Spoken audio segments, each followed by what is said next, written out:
I was the first one to be picked up, so they put me in a cell. They locked me in there in this degrading little outfit. Hey, I don't want anybody left. Violation of the rules.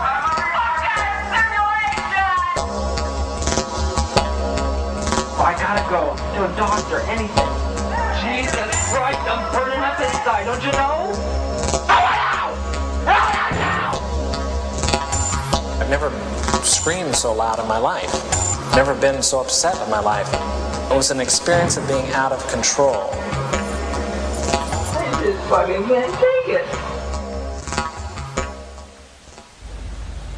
Stanford University, Northern California, one of America's most prestigious academic institutions, and in 1971, the scene of one of the most notorious experiments in the history of psychology.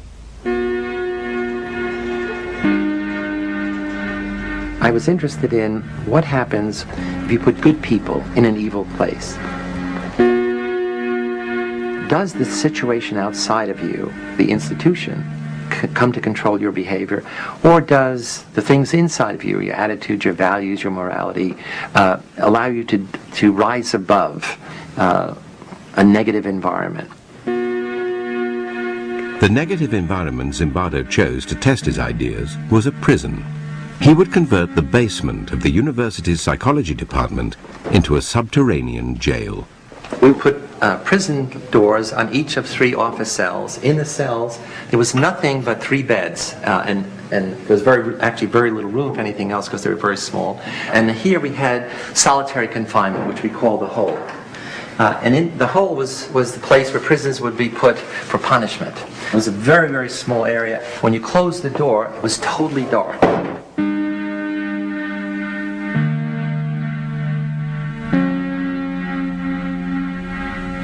All the guards wore military uniforms, and we had them wear these silver reflecting sunglasses. And what it does is you can't see someone's eyes, and so that loses some of the humanness, the humanity. In general, we wanted to create a sense of power. That is, the guards as a category are people who have power over others, in this case, power over the prisoners. A decade earlier, psychologist Stanley Milgram had also looked at how we respond to authority. In order to understand how people were induced to obey unjust regimes and participate in atrocities such as the Holocaust, he set up an experiment. Volunteers were told they were taking part in scientific research to improve memory. Would you open those and tell me which of you is which, please? Teacher. Learn. Separated by a screen, the teacher would ask the learner questions in a word game and administer an electric shock when the answer was incorrect. He was told to increase the voltage with each wrong answer. Cloud. Horse. Rock. House. Answer. Wrong. 150 volts. Answer. Horse. Experiment. That's all. Get me out of here. Get me out of here, please. Continue, please. Go right on. I refuse to go on. Let me out. You refuse to go on? The experiment requires you continue, teacher. Please continue. Participants didn't know that the learner was really an actor and the so-called shocks harmless. You're going to get a shock. 180 volts. Oh! I can't stand the pain. Let me out of here. Stand it. I'm not going to kill that man, eh? I mean, who's going to take the responsibility if anything happens to that gentleman? I'm responsible for anything that happens here. Continue, please. All right, next one, slow. Walk, dance, truck, music. Two-thirds of volunteers were prepared to administer a potentially fatal electric shock when encouraged to do so by what they perceived as a legitimate authority figure. In this case, a man in a white coat. 375 volts. I think something's happened to that fellow in there. I don't get no answer. He was hollering with less voltage. Can't you check in and see if he's all right, please?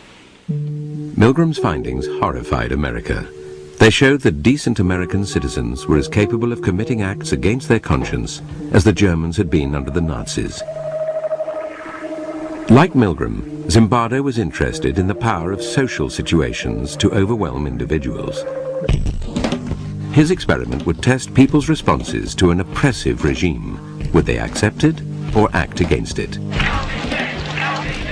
Zimbardo's experiment was conducted against a backdrop of civil rights activism and protest against the Vietnam War. There was a sense of student power, student dominance, and student rebellion against authority in general. It was from the student body that Zimbardo selected his participants. After passing tests to screen out anyone with a psychological abnormality, they were paid $15 a day. Each was randomly assigned to the role of guard or prisoner. It was a prison to me. It still is a prison to me. I don't look on it as an experiment or a simulation. It's just a prison that was run by psychologists instead of run by the state. I was 20, and that September I was going to college, and it would be nice to have a summer job, but there sure wasn't a lot of time left. And I looked in the want ads, and I found this thing which was just going to fit. It was just 2 weeks. Once you put a uniform on and are given a job to keep these people in line, you really become that person. Once you put on that khaki uniform, you put on the glasses, you take the nightstick. I was on summer break from my first year in college, and I was looking for a job. Had to choose between that and making pizzas. That sounded like a lot more fun. As well as running the experiment, Zimbardo took on the role of prison superintendent. He began by briefing the guards. I said, you have to maintain law and order. If prisoners escape, the study is over, and you can't use physical violence. You can't create a sense of fear in them. You can't create the notion that their life is totally controlled by us, and that there'll be constant surveillance. We have total power in the situation, and they have none. Prisoners were brought to the basement prison, blindfolded, to confuse them about their whereabouts. They were stripped and deloused. Of course, the guards started making fun of their genitals and humiliating them. And really, it's the start of what's known as the degradation process, which not only prisons, but lots of military-type outfits use that process.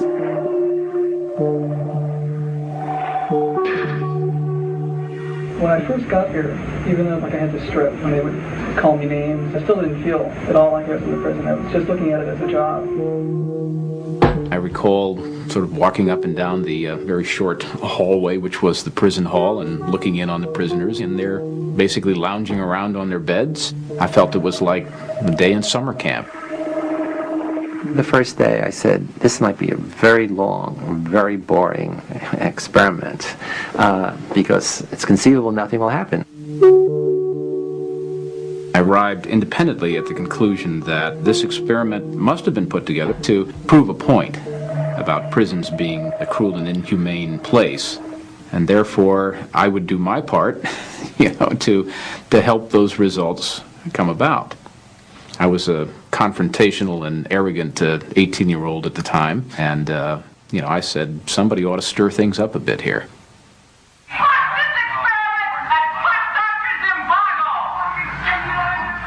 On the second morning, the prisoners had decided to stir things up as well. The guards found some of them had used their beds to barricade their cell. Prisoner 8612 was one of the ringleaders of the rebellion.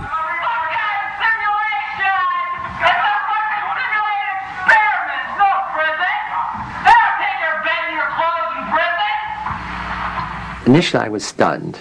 I didn't expect a rebellion because not much happened. I mean, it wasn't clear what they were rebelling against, but they were rebelling against the status, rebelling against being anonymous, against having to follow orders from these other students. As punishment for the rebellion, prisoner 8612 was put in the hole, and the guards turned on the other prisoners. The guards felt that they now have to up the ante of being tough.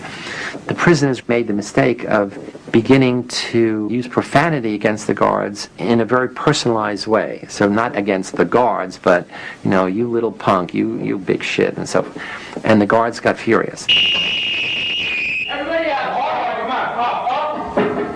Well, gentlemen, here it is time for count. Prisoners were repeatedly woken in the middle of the night.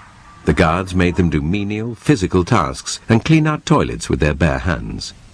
We made it a point to not give them any sense of comfort or what to expect, that that anything could happen to them at any time, including being rousted from their sleep at any hour and forced to stand up in a line and have me hurl insults at them and make them do exercises. When you interrupt people's sleep, they tend to become a little disoriented. And since there was no daylight in the prison, they had no idea whether it was night or day. I think that I was the instigator of this whole schedule of harassment. The harassment of the guards took its toll on rebellion leader 8612. He told Zimbardo he wanted to leave the experiment. Zimbardo responded not as a psychologist, but as a prison superintendent. I said, well, I can see to it the guards don't hassle you personally, and in return all I would like is some information from time to time about what the prisoners are doing. So essentially I'm saying I'd like you to be a snitch, an informer. And I said, think it over, and if you still want to leave, fine. Confused, prisoner 8612 returned to his cell and told the other prisoners that no one could leave.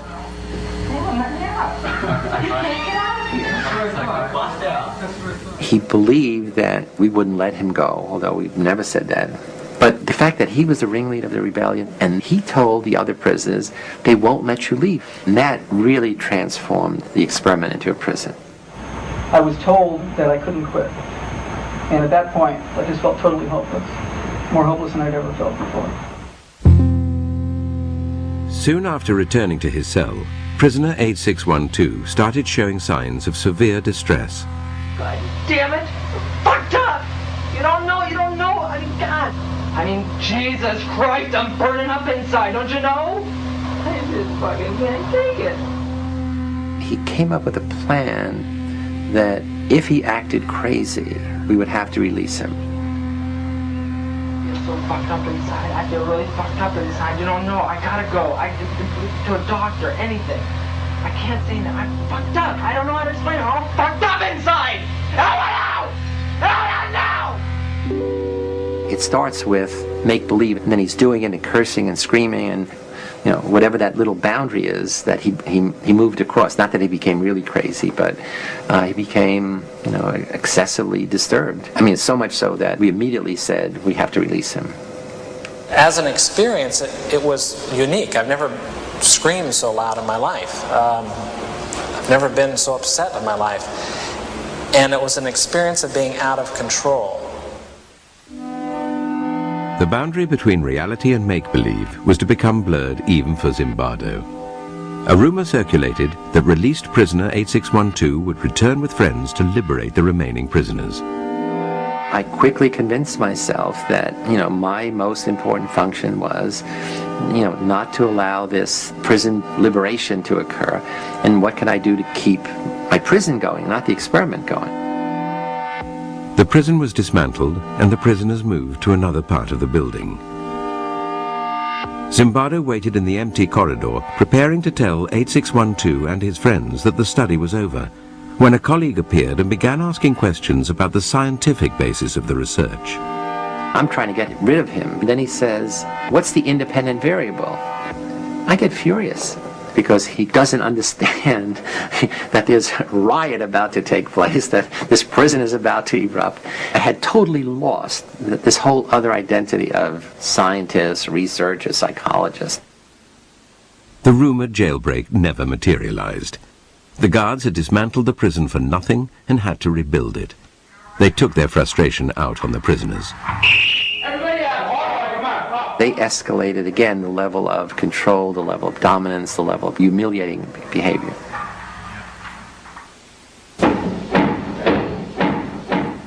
"819 was the next prisoner to rebel against the harassment of the guards. He barricaded himself in his cell and refused to take part in the count. You're not only not getting a cigarette, but for as long as the cell's blockaded, you're going to be in solitary when you get out. For 819's disobedience, the guards made his cellmates do mindless work.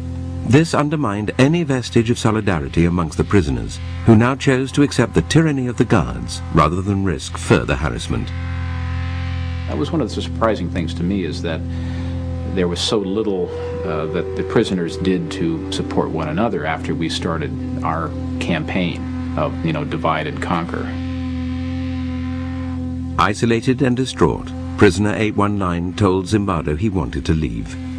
While I'm interviewing the 819 and saying, okay, it's all over, thank you for your participation, I'll give you money for the whole 2 weeks, even though you're leaving early, he hears the prisoners shouting, 819 did a bad thing. Prisoner 819 did a bad thing. Prisoner 819 did a bad thing. Prisoner 819 did a bad thing. And he said, I can't leave. And he's crying. And he says, I can't leave. I said, what do you mean you can't leave? He said, no, I have to go back because I don't want them to think that I'm a bad prisoner. And that's when I really flipped out. That in such a short time, a college student's thinking could become so distorted. I said, you're not a bad prisoner. You're not a prisoner. And this is not a prison. And it was this thing where he opened his eyes. And it was just really like a cloud being lifted. Seeing things clearly, prisoner 819 reverted to his original request and was released. To replace him, the experimenters called in one of their reserves from the standby list. I got a phone call saying, are you still available as an alternate? Kind of cheery female secretary voice. I said, yes, sure. And so she said, could you start this afternoon? And I said, yes, sure. And my role in the experiment really began.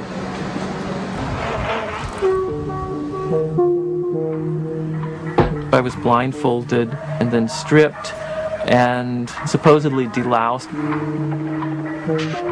He came into a madhouse, full blown.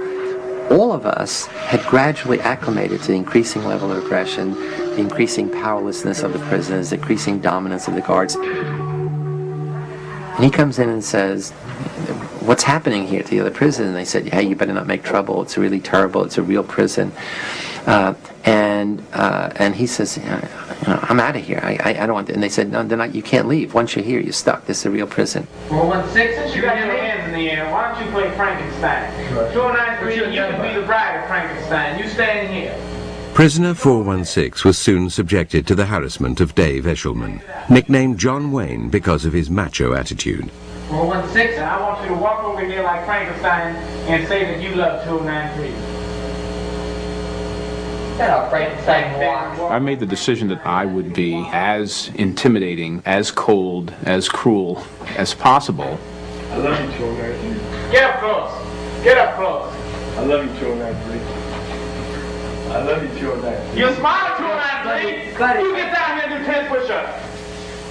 2, 3. I just watched a movie called Cool Hand Luke, and the mean, intimidating, Southern prison warden character in that film really was my inspiration for the role that I created for myself.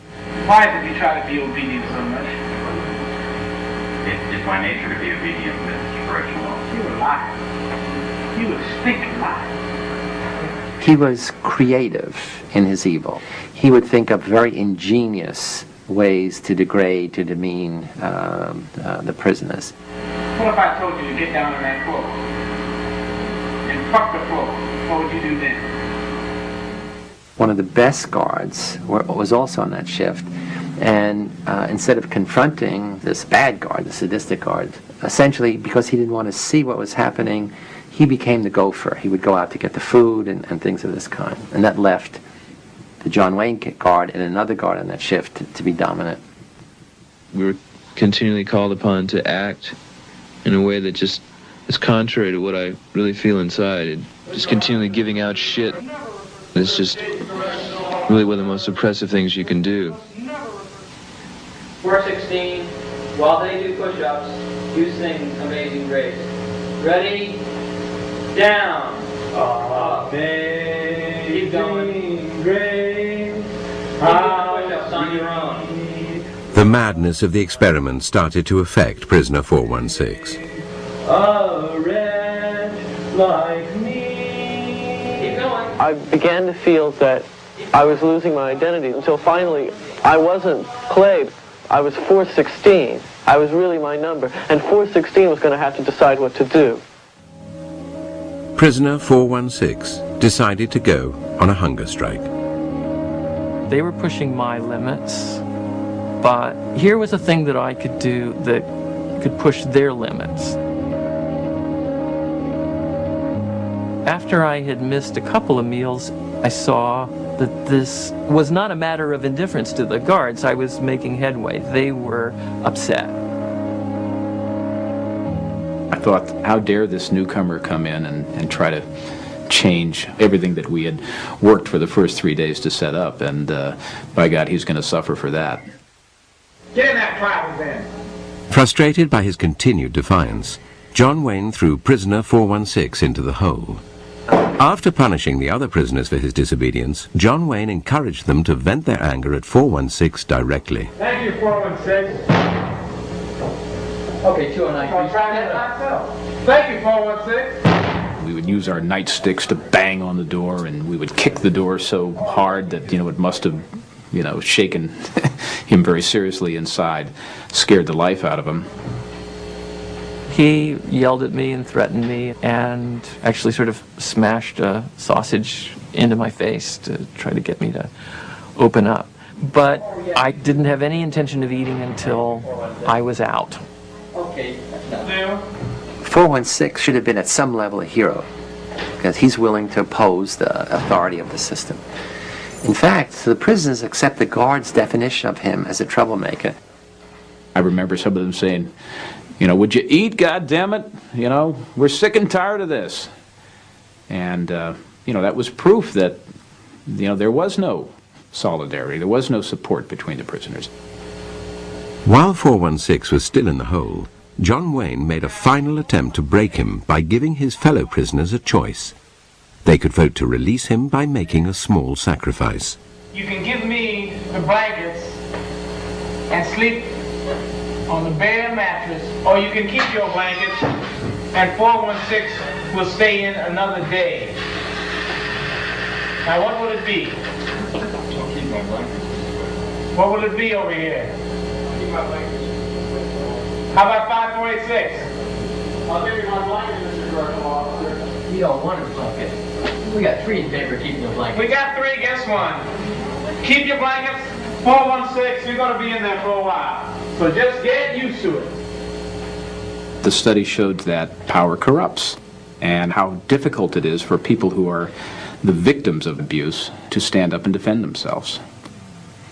Why doesn't anybody who is being abused by a spouse or something like that just say, stop it? And we realize now that that's not as easy as it sounds. By the end of the 5th day, 4 prisoners had broken down and been released. 416 was on the 2nd day of his hunger strike, and the experiment still had another 9 days to run. At this point, a fellow psychologist visited Zimbardo's basement prison and would witness the brutality of the experiment firsthand. The guards had lined up the prisoners to go to the toilet, had bags over their head, chains on their feet, and were marching by. And I looked up and I saw this circus, this parade, and I said, hey, Chris, look at that. I looked up and I just began to feel sick to my stomach. I had this just chilling, sickening feeling of watching this, and I just, I just turned away, and I just let loose in this emotional tirade. I just lost it. I was angry, scared. I was in tears. And I'm furious. I'm saying, you're supposed to, we had a big argument. You're supposed to be a psychologist. This is this interesting dynamic behavior in such a few days. I'm going through this whole thing, the power of the situation. She says, no, it's that young boys are suffering, and you are responsible. You're letting it happen. I said, oh my God, of course you're right. The next day, Zimbardo ended the experiment. Studies like his stimulated heated debate about the ethics of using human subjects. Clearly, young men suffered, verbally, physically. Prisoners felt shame in their role. Guards felt guilt. So in that sense, it's unethical. That is, nobody has the right, the power, the privilege to do that to other people. In the wake of experiments like Zimbardo's and Milgram's, ethical guidelines changed, introducing greater safeguards to protect participants. In the Stanford experiment, Zimbardo might have spared his volunteers distress had he not taken on a dual role in the study.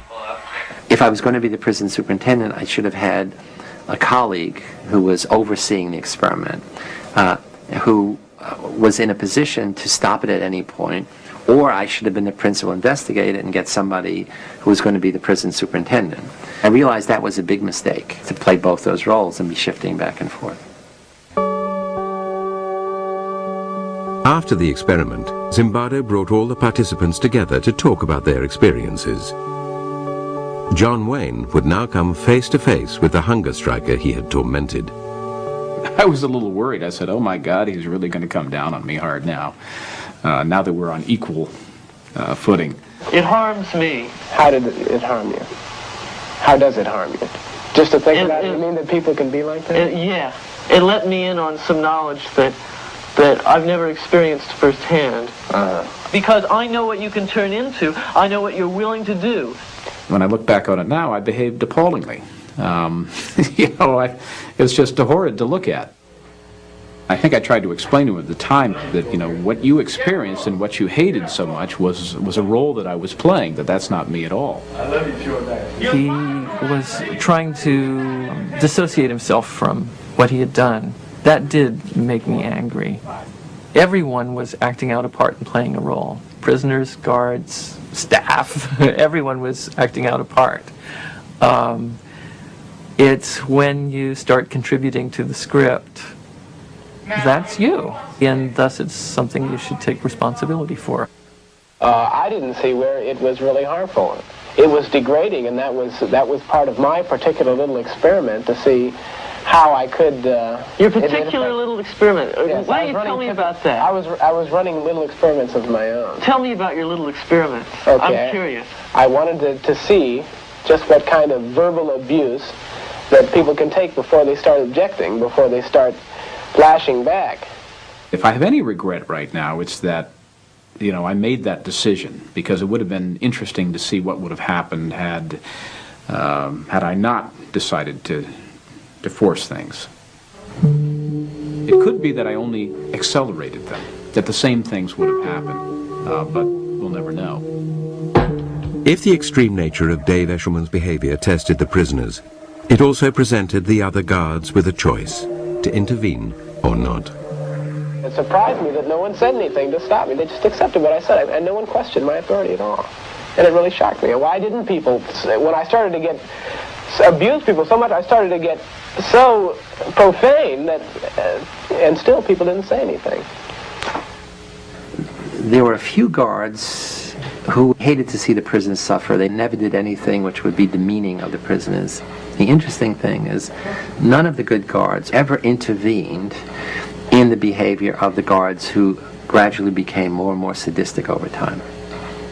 We like to think there is this core of human nature that good people can't do bad things, and that good people will dominate over bad situations.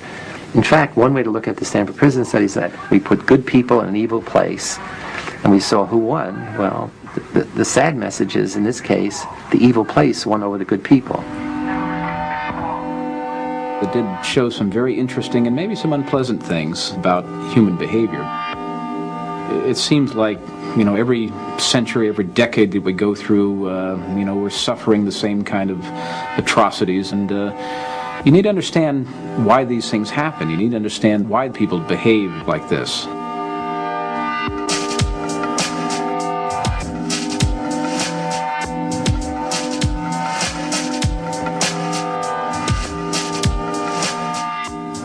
There's a similar experiment starting this Tuesday night on BBC Two.